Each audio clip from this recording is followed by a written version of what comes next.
अस्सलाम वालेकुम, welcome back numerical analysis की सीरीज़ में। आज का हमारा टॉपिक है फिक्स्ड पॉइंट आइट्रेशन। तो आज हम इसको सॉल्व करेंगे। हमारे पास क्वेश्चन क्या है, use fix point iteration method to determine a solution accurate to 10 की power -2 for 3x² - cx is equal to 0। Accuracy of root कितनी उन्होंने हमें दी है, 10 की पावर -2। इसको सॉल्व करते हैं तो हमारे पास आंसर क्या आया है 0.01। तो इसका क्या मतलब है कि पॉइंट के बाद कितने डेसिमल आ रहे हैं, 2।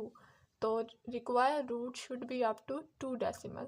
जो भी हमारे पास कैलकुलेशन होगी या जो भी हमने एंड पे रूट लेके आना है वो कितने डेसिमल तक होना चाहिए, 2 डेसिमल तक होना चाहिए। तो अगर आप बाइसेक्शन मेथड की आपने वीडियोस देखी हैं या आपको बाइसेक्शन मेथड आता है तो आपके ज़हन में ये पॉइंट आएगा कि सबसे पहले हम क्या करते थे, इसको एफ ऑफ एक्स इक्वल लेते थे। ठीक है, एफ ऑफ एक्स इक्वल ले लिया, फिर उसके बाद हमारा ये काम होता था कि हम एक्स में वैल्यूज़ पुट करते थे ताकि हमें एक वैल्यू ऐसी मिले जिसको पुट करने से हमारे पास आंसर क्या आए, पॉजिटिव आए, और उससे अगली वैल्यू हमें ऐसी मिले कि आंसर जिसको पुट करने से आंसर हमें क्या मिले, नेगेटिव मिले। अब सबसे पहले हम 0 से स्टार्ट करते हैं। इसमें 0 पुट किया तो हमें आंसर क्या मिला, -1। फिर उसके बाद हमने 1 पुट किया तो हमें आंसर क्या मिला, पॉजिटिव 0.29। ठीक है, तो ये हम देख सकते हैं ये हमारे पास नेगेटिव है, ये हमारे पास क्या है, पॉजिटिव। तो हमारा रूट लाई करेगा 0 एंड 1 के दरमियान। उसके बाद बाइसेक्शन मेथड में तो आगे हम फिर आइट्रेशन करते थे, लेकिन फिक्स पॉइंट आइट्रेशन मेथड में हमने क्या करना होता है कि जो हमारे पास क्वेश्चन होता है उसमें से हम x की वैल्यू निकालते हैं। ठीक है, यानी कि अब ये था ना हमारे पास 3x² - EX। अब इसमें हमने x को लेना करना है तो हम इसको 0 के इक्वल पुट करेंगे। 0 के इक्वल पुट किया तो x² is equal to EX को हम दूसरी साइड पे लेके जाएंगे। 3 इधर मल्टीप्लाई हो रहा है, इधर क्या होगा, डिवाइड होगा। दोनों साइडों पे अगर हमने स्क्वायर लिया तो हमारे पास क्या आ गया, x is equal to √e की power x divided by 3। Under root हमने अंडर रूट की पावर क्या होती है, 1/2। तो ये हमारे पास क्या आ गया, e की पावर x/2 डिवाइडेड बाई √3। अब जो फिक्स्ड पॉइंट आइट्रेशन का जो थ्योरम है वो भी मैंने आपको नहीं करवाया, लेकिन उसमें ये है कि जो हमारे पास x होता है ना वो सिमिलर होता है g ऑफ x के, या आप इक्वल भी कह सकते हैं। तो इसमें हमने g ऑफ x लेना होता है, तो इस x को हमने क्या लिख लिया, g of x is equal to same ये चीज़ आ गई है। फिर हम इसका डेरिवेटिव लेंगे। अब e की पावर x/2 का अगर हम डेरिवेटिव लें तो हमें पता है e का डेरिवेटिव एक्सपोनेंशियल फंक्शन का डेरिवेटिव लेते हैं तो उसका डेरिवेटिव वही होता है। इसकी पावर का डेरिवेटिव लिया तो क्या आया, 1/2। 2 नीचे आ गया, e की पावर x/2 डिवाइडेड बाई 2 √3। अब यहाँ पे आपको एक बात समझनी है कि हमने कोई ऐसा पॉइंट चूज़ करना है, यानी x की जगह कोई ऐसी वैल्यू चूज़ करनी है जिसको यहाँ पे इसमें अगर हम पुट करें तो हमें आंसर क्या मिले, 1 से छोटा मिले। ठीक है, 1 से आंसर क्या होना चाहिए, छोटा होना चाहिए। क्यों छोटा होना चाहिए, क्योंकि फिक्स पॉइंट आइट्रेशन की जो कन्वर्जेंस है, ठीक है, उसके रूट की जो कन्वर्जेंस होती है वो क्या है, 1। यानी कि हमारे पास से जो भी आंसर आए वो 1 से क्या आए, छोटा आए। हमेशा हमने कोशिश करना है कि हम ऐसे पॉइंट को फिक्स करें। हमने एक पॉइंट को फिक्स ही जो करना है, ऐसे पॉइंट को फिक्स करें कि हमें आंसर क्या मिले, 1 से छोटा मिले।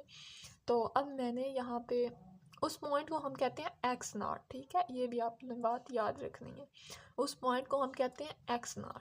अब मैंने यहाँ पे देखा कि अगर मैं x को 0 पुट करती हूँ और जो भी इसकी वैल्यू निकालनी है ना वो हमने मॉड में निकालनी है।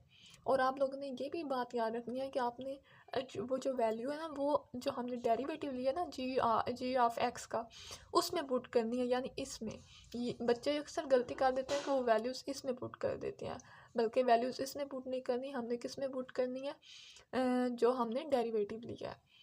तो इस डेरिवेटिव वाली वैल्यू में अगर हम x0 पुट करें और फिर हम इसको सॉल्व करें, e की पावर 0 हमारे पास ये हमें पता है कि अगर e की पावर 0 हो तो वो किसके बराबर होता है, 1 के। इसको सॉल्व किया और इसको हमेशा मॉड में सॉल्व करते हैं, यानी अगर यहाँ पे कोई नेगेटिव वैल्यू होती तो वो पॉजिटिव हो जानी थी, मॉड उसे क्या कर देता है, पॉजिटिव कर देता है। तो हमें आंसर क्या मिला, 0.29 है। तो इसका क्या मतलब होता है, इसका क्या मतलब होता है कि x is equal to e की power x/2 √3 converges to root. क्योंकि ये क्या कर गया है, कन्वर्ज कर गया। इसके कन्वर्जेंस क्या थी, 1 से छोटी या 1 के बराबर। तो ये 1 से छोटी आ गई है वैल्यू, तो हमारे पास की रूट क्या कर गया, कन्वर्ज कर गया। उसके बाद एक और मेन बात आप लोगों ने याद रखनी है कि ये जो टर्म है ना, ये है आइट्रेटिव फॉर्म है फिक्स पॉइंट आइट्रेशन की, ठीक है। ये आप लोगों ने याद रखनी है। एक्स n+1 ये इसकी लोअर पावर में है, is equal to g into x n. अब यहाँ पे आप लोग देखें, अब आपने ये वाली चीज़ लेनी है, ये वाली, ठीक है, इसको लेके वो यूज़ कर रहे हैं। अच्छा, तो यहाँ पे देखिए आप, हमारे पास आइटरेटिव फॉर्म ये है ना, x को हमने लिख लिया xn+1, ठीक है, ये तो हमारे पास सेम है। उसके बाद हमने जो g इंटू एक्स एन लिखना है। अब यहाँ पे आपने देखे इधर सिंपल g है, g का डेरिवेटिव नहीं है, तो हम किसको यूज़ करेंगे, इस चीज़ को यूज़ करेंगे, ठीक है। तो हमने ये वाली वैल्यू लिख ली e की पावर x के साथ अब n भी आएगा, क्योंकि बेसिकली अब हम क्या निकाल रहे हैं, xn। तो xn डिवाइडेड बाई 2√3 और x0 हमारे पास क्या था, 0। वो ये कैसे आया है, क्योंकि हमने इधर 0 पुट किया था, तो हमारे पास आंसर क्या आया था, 1 से छोटा आया था। आपने ये बस पॉइंट्स जो हैं ये याद रखने हैं, हर क्वेश्चन में यही पॉइंट्स से रिपीट होंगे। ये मेथड सारे बहुत इजी हैं, बाइसेक्शन मेथड भी, फिक्स पॉइंट भी, न्यूटन राफसन भी, बस आप लोगों ने इनके पॉइंट्स को अपने जहन में रखना है।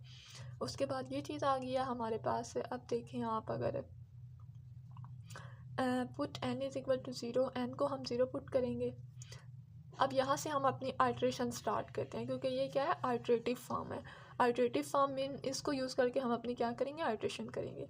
अब n को 0 पुट किया इधर, अगर हम इधर n को 0 पुट करें तो हमारे पास क्या आएगा, x1 is equal to e की पावर x, n को 0 पुट किया तो क्या आ गया, x0 डिवाइडेड बाई 2√3। तो x0 की वैल्यू क्या थी, 0 थी। e की पावर 0/2√3, 0 और 2 को अगर हम डिवाइड करेंगे तो हमारे पास आंसर क्या आएगा, e की पावर 0, और e की पावर 0 क्या होता है, 1 होता है, divided by √3 is equal to 0.58। उसके बाद आगे ये वाली चीज़ है, x2 is equal to e की पावर x1 डिवाइडेड बाई 2√3। अब e की पावर क्या है, x1/2। अब कोड से देखिए x1 हमारे पास क्या है, x1 ये हमने निकाला ना, तो हम इधर लिख लेंगे x1 क्या है, 0.58 डिवाइडेड बाई 2√3। अब अगर आपको ये कैलकुलेटर पे सॉल्व नहीं करना आता तो मैं आपको सॉल्व करके दिखा देती हूँ। सबसे पहले हम 0.58 को डिवाइड करेंगे 2 पे, हमारे पास आंसर क्या है, 0.29। उसके बाद आपने ये शिफ्ट का बटन दबा के, और ये ई वाला है इसको दबाना होता है, तो हमारे पास आंसर क्या था, 0.29। ये इसकी पावर में होता है, लेकिन कैलकुलेटर में वो ऐसे शो होता है। तो हमारे पास आंसर क्या आया, 1.3.4। इसको हम डिवाइड किस पे करना है, ये देखिए √3 पे है, करेंगे तो हमारे पास आंसर क्या आया, 0.77। तो आंसर हमारे पास क्या आ गया, 0.77। तो आप इस तरह से इसको सॉल्व कर सकते हैं इजीली कैलकुलेटर पे। अब हमारे पास 0.77 आ गया। नेक्स्ट हम मूव करेंगे n इज़ इक्वल टू 2। तो अगर हम 2 इसको रखेंगे, 2 + 1 क्या होगा, 3 x3 बन जाएगा, इज़ इक्वल टू e की पावर। अब यहाँ पे हमारे पास क्या है, n है, n की हमने क्या पुट किया, 2, तो x2 डिवाइडेड बाई 2√3। x2 की वैल्यू क्या निकली है, 0.77 डिवाइडेड बाई 2। इसको हम सॉल्व करेंगे तो 0.85 आएगा। एंड 3 के लिए जब हम आगे सॉल्व करेंगे तो ये x4 बन जाएगा, क्योंकि 3 + 1 क्या बनेगा, 4, और e की पावर x3 डिवाइडेड बाई 2√3। तो x3 हमारे पास क्या है, 0.85। इसको हम जब कैलकुलेटर पर सॉल्व करेंगे तो 0.89 आएगा। इसी तरह n इज़ इक्वल टू 4 के लिए हमारे पास क्या आएगा, x5 है 0.91। और जब हम n is equal to 5 put करेंगे तो इसको जब हम सॉल्व करके लेके आएंगे ना, तो दोबारा हमें क्या मिलेगा, 0.91। अब देखें दो आइट्रेशन का आंसर क्या आ गया, सेम आ गया। बाइसेक्शन मेथड में भी हम क्वेश्चन को स्टॉप कर देते थे, यहाँ पे भी हमने अपना क्वेश्चन क्या करना है, स्टॉप कर देना है। 10 रूट अप टू एक्यूरेसी 10 की पावर -2 इज़ 0.90 सिंपली। अच्छा, तो उसके अलावा मैं आपको बता दूँ कि कोई जो ई की वैल्यू होती है ना, वो होती है 2.718 एंड आगे सो ऑन। तो आप इसको इस तरह से सॉल्व कर सकते हैं।